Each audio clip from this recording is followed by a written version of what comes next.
భారతీయ సినీ సంగీత ప్రపంచానికి తన మధుర గానంతో చిరస్థాయిగా నిలిచిపోయిన పద్మశ్రీ అవార్డు గ్రహీత స్వర్గీయ ఎస్ జానకి లేని లోటు సినీ సంగీత లోకానికి తీరనదని పలువురు వక్తలు పేర్కొన్నారు. మద్దిలపాలెంలోని కళాభారతి ఆడిటోరియంలో విశాఖ కళాకారుల సంక్షేమ సేవా సంఘం ఆధ్వర్యంలో ఎస్ జానకమ్మ స్వర నివాళుల పేరుతో నిర్వహించిన కార్యక్రమం ఘనంగా జరిగింది.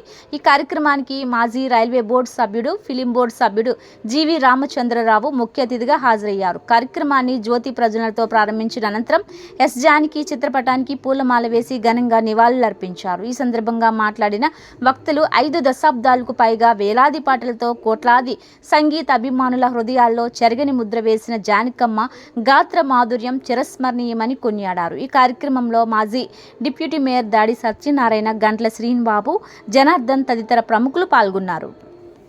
అందరికీ నమస్కారం.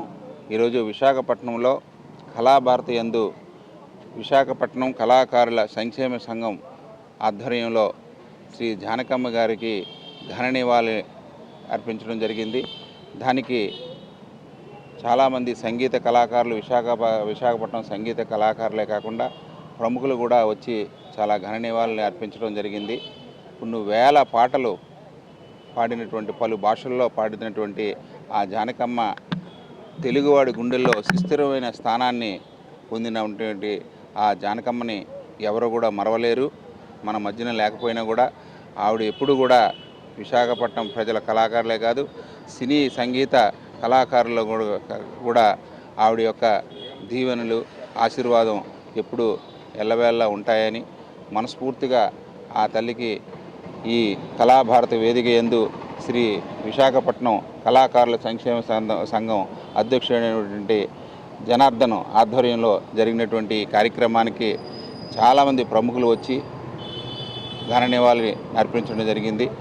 ఈ కార్యక్రమానికి నన్ను భాగస్వామి చేసినందుకు నాకు చాలా ఆనందంగా ఉంది.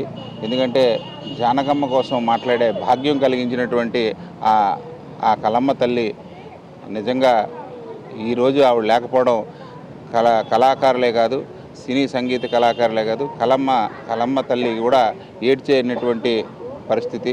ఎందుకంటే ఆ కళమ్మ తల్లి ఒక అద్భుతమైనటువంటి గాయని కోల్పోవడం మన యొక్క దురదృష్టం. అయినప్పుడు కూడా ఆవిడ ఆత్మ శాంతించాలని మనస్ఫూర్తిగా కోరుకుంటూ ఈ కార్యక్రమానికి చేసినటువంటి ఈ విశాఖపట్నం కళాకారుల తరపు నుంచి కూడా ప్రత్యేకమైన ధన్యవాదాలు తెలియజేస్తూ సెలవు తీసుకుంటున్నాను.